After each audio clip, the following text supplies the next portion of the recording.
अक्षर पुरुषोत्तम प्रभु वंदौ तुम पद कंज याचू पद रज श्रीधरी हरहु विघन के गंज गुरु परंपरा चरण परूं आशीष अर्पहु मोहि स्वामी नारायण चरित का मानस पूर्ण हो। मांगरोल के अंदर भगवान श्री स्वामीनारायण संवत 1858 के अंदर सन 1802 में प्रथम पुष्पोदलोत्सव होली का यह त्यौहार भगवान श्री स्वामीनारायण मांगरोल के अंदर संतों और भक्तों के साथ मनाने के लिए वहाँ विराजमान हुए हैं। और भगवान श्री स्वामीनारायण जी ने इस अवसर पर सभी को संबोधित करते हुए कहा, उन्होंने प्रहलाद जी का स्मरण किया। यह होली का जो त्यौहार है, यह होली दहन जो है, यह इतिहास जो है वो प्रहलाद और होलिका के आख्यान के साथ जुड़ा है। होलिका को ब्रह्मा जी का वरदान प्राप्त था और ब्रह्मा जी के वरदान उनको ऐसा प्राप्त था कि आग में वो कभी जल नहीं सकती। आग से उनकी सदैव रक्षा का उनको वरदान था। मगर प्रहलाद को जब मारने की भावना से होलिका प्रहलाद जी को लेकर के आग में बैठती हैं तो उन्होंने उस वरदान का दुरुपयोग वहाँ करना चाहा।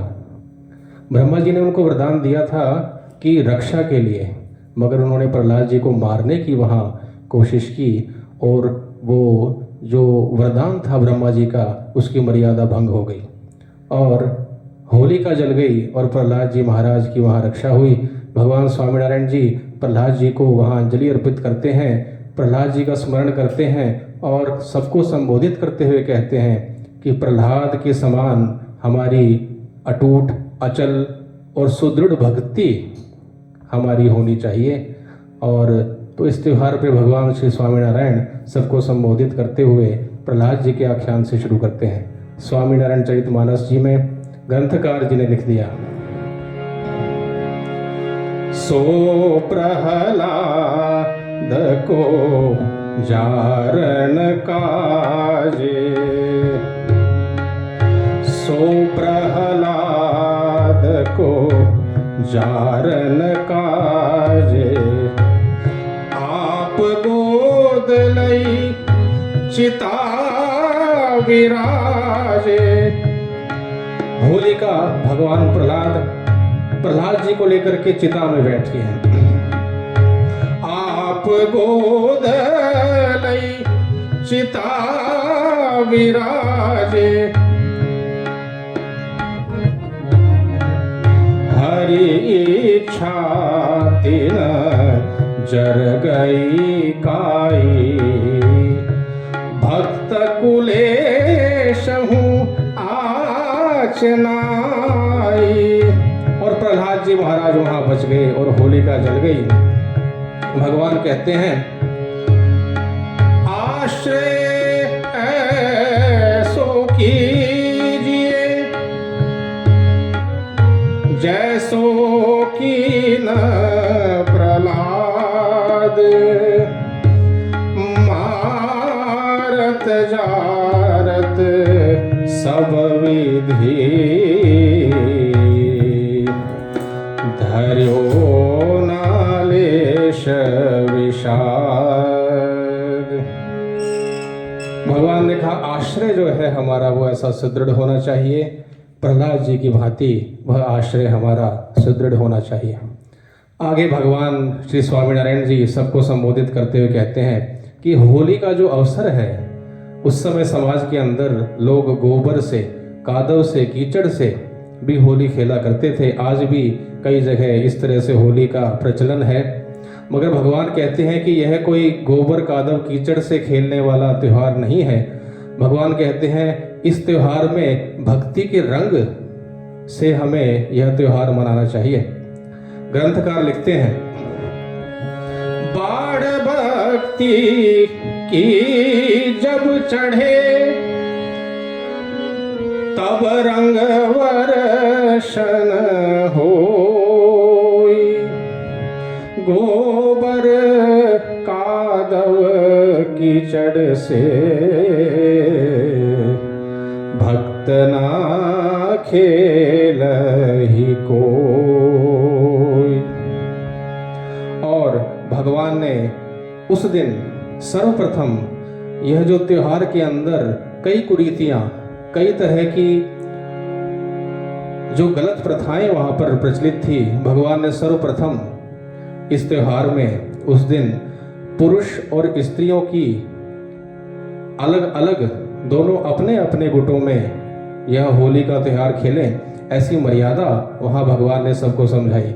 और स्त्रियां जो हैं वो स्त्रियों के साथ में उन्होंने होली वहाँ खेली और पुरुषों ने पुरुषों के साथ में वहाँ होली खेली।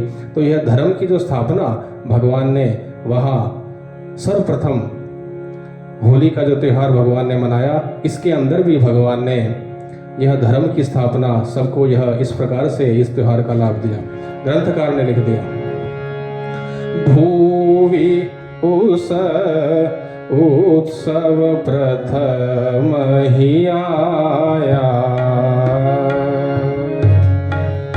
भूवि उस उत्सव प्रथम ही आया, भक्ति रंग हरि वर बरसाया, तिया अपन समुदाय सुखेले, पुरुष पुरुष में टेसुरेले। और टेसुओं के फूलों से जो भगवान ने प्राकृतिक जो रंग वहां तैयार करवाया था, सभी भक्त इस मर्यादा को रख करके वहां पर होली का उत्सव वहां पर हुआ। आगे भगवान श्री स्वामीनारायण ने एक और मर्यादा वहां पर स्थापित करी। प्रचलन ऐसा था कि होली के त्योहार के अंदर लोग गाली गलौज करते थे, चाचर आदि जो अभद्र वाणी गीतों का प्रयोग का प्रचलन वहां पर था।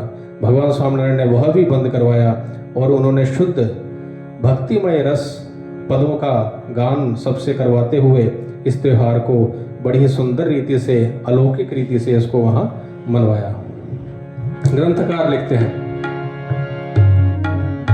जिन उत्सव जन उचरत गाली, चाचर गावह लोक प्रणाली, सो अब भूतन भयो निराला, सो अब नूतन भयो निराला, मुदित भयो यह देखी भुआला, हरि के मन बड़ एहि विचारा, तारो सब अंतर अंधियारा, तारो सब अंतर अंधियारा, असद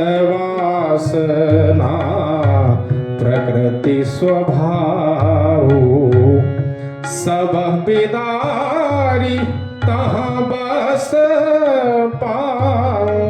भगवान कहते हैं कि हमारी असद वासना, स्वभाव, हमारे दुर्गुण और स्वभावों को, जो हमारे गलत स्वभाव हैं, उनका त्याग करेंगे जब हम, तभी वहाँ भगवान हमारे हृदय में आकर बसते हैं। और व्यसन वेहम का भी जब हम त्याग करते हैं, जब भगवान की कृपा हम पर होती है। भगवान श्री स्वामीनारायण जी ने उसका वहाँ प्रतिपादन किया और एक और उन्होंने वहाँ पर कार्य उस दिन किया।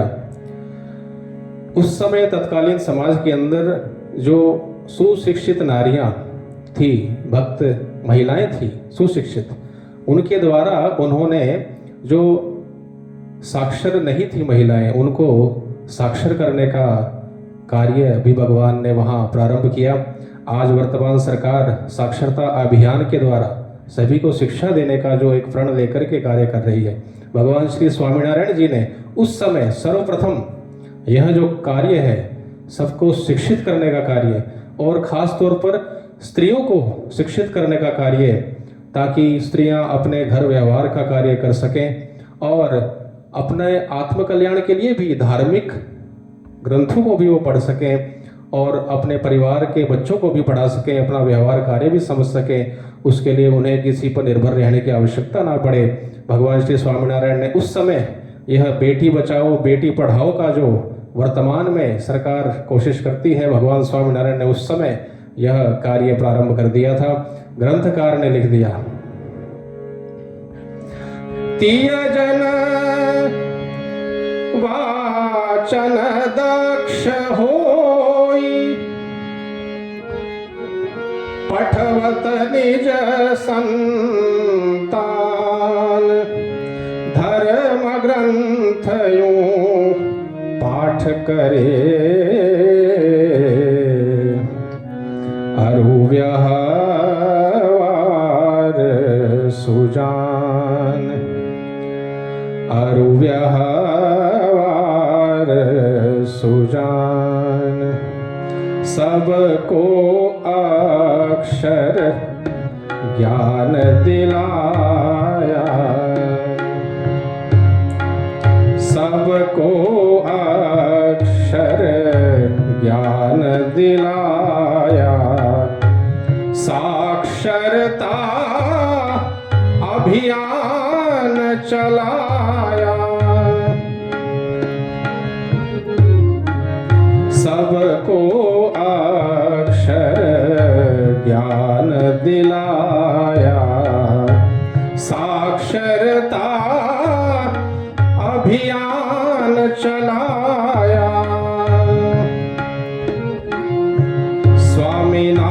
स्वामीनारायण स्वामीनारायण स्वामीनारायण।